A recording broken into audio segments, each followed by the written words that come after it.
Y para hablar de este tema nos acompaña el decano de la Facultad de Ciencias Agrícolas de la Universidad Autónoma Gabriel René Moreno, José Luis Llanos. Muy buenos días, bienvenido a la revista. Buen día, Gabriela, muchas gracias por la entrevista. Según las conclusiones del estudio que presentaron ayer, se podría entonces duplicar la producción, los rendimientos del maíz. ¿Cómo es que llegaron a esta conclusión? Sí, a ver, como ustedes saben, en Bolivia actualmente solamente estamos autorizados para usar un solo evento en un solo cultivo, ¿no? En el caso del soya, que es con resistencia a glifosato. Eso quiere decir que cultivos como el maíz, por ejemplo, no podríamos usar legalmente ningún evento. Para ello hemos usado información secundaria, es decir, estamos hablando de lo que está pasando en 4 países alrededor de Bolivia, el caso de Uruguay, caso de Paraguay, caso de Argentina y caso de Brasil. El rendimiento promedio en estos países, cuando uno ha comparado el uso de maíz convencional con el uso de maíz genéticamente modificado, es alrededor del 85%.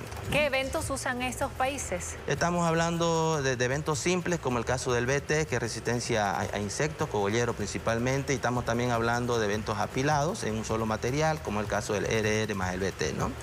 Bueno, en base a esta información, entonces nosotros hemos cruzado con los rendimientos promedios primero que tenemos en Santa Cruz.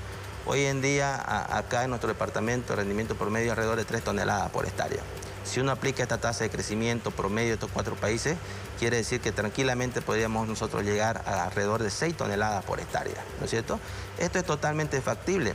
Si miramos estos 4 ejemplos, o si miramos, por ejemplo, el caso de Estados Unidos, que hoy en día está con 9 toneladas, Australia está con 11 toneladas por hectárea, ¿no es cierto? La gran diferencia entre estos países y nosotros es que ellos están usando maíces genéticamente modificados y nosotros no. ¿Cuál sería el impacto económico del uso de la biotecnología en el maíz?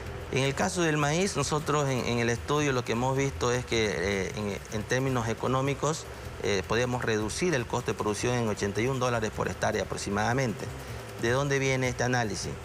Cuando nosotros usamos maíz genéticamente modificado, reducimos el número de aplicaciones de pesticidas, ¿no? Sobre todo insecticidas. Cuando usamos BT, que es un evento que está orientado a contrarrestar el ataque del gusano cogollero. Para que usted tenga una idea, un maíz convencional, ¿no es cierto?, se está aplicando 6, 7 veces insecticida, ¿no? Un maíz BT, estamos reduciendo ese número de aplicaciones a 2 o 3 aplicaciones como máximo, ¿no es cierto? Eso quiere decir que hay una reducción en el uso de pesticidas y por lo tanto hay una reducción en el costo, tiene un impacto sobre el medio ambiente porque al haber menos insecticida en el ambiente también genera mejores condiciones. Por otro lado, cuando aplicas menos pesticidas también utilizas menos tractor, es decir, ingresas menos al campo.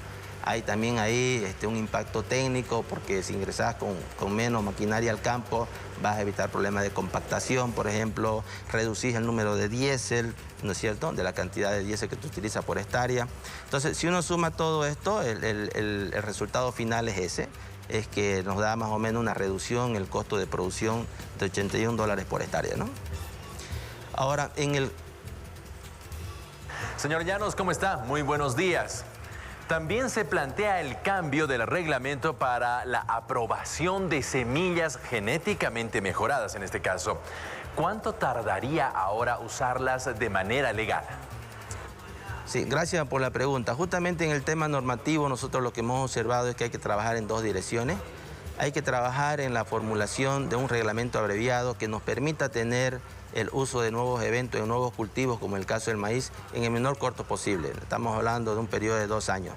El problema es que hoy en día tenemos una normativa, ¿no es cierto?, el reglamento del año 1997, estamos hablando de casi 25 años atrás, ¿no es cierto?, que se lo está queriendo aplicar, ¿no es cierto?, a las nuevas solicitudes de hoy en día, del 2022.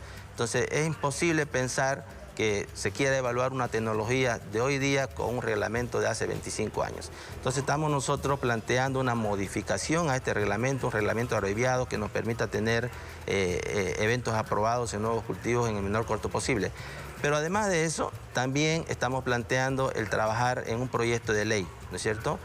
Esto es muy importante. El artículo 409 de la Constitución Política del Estado dice claramente que los transgénicos no están prohibidos en Bolivia, ¿no es cierto?, sino que tienen que ser reglamentados por ley. Entonces es necesario tener estas 2 normativas claras, un reglamento abreviado para el corto plazo y un proyecto de ley para el mediano plazo. Muy bien, sin embargo, los pequeños productores del norte cruceño ya le han comunicado al gobierno que están usando semillas modificadas de segunda generación. ¿Qué significa esto? Ok, vamos a poner un ejemplo, el caso del maíz BT, ¿no? El caso del maíz BT, vamos a decir que es el material original, ¿no es cierto?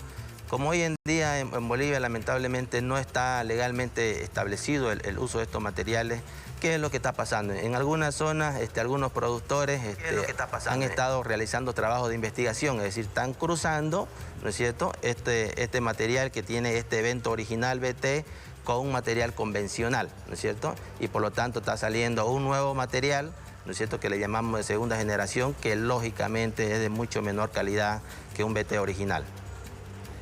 Bien, le agradecemos muchísimo por esta entrevista. Veremos qué es lo que pasa en cuanto a este estudio, a este proyecto de ley, a esta legislación que se propone a las autoridades. Era José Luis Llanos, que es el decano de Ciencias Agrícolas de la Universidad Autónoma Gabriel René Moreno, que estuvo hablando hoy con nosotros. Continuamos.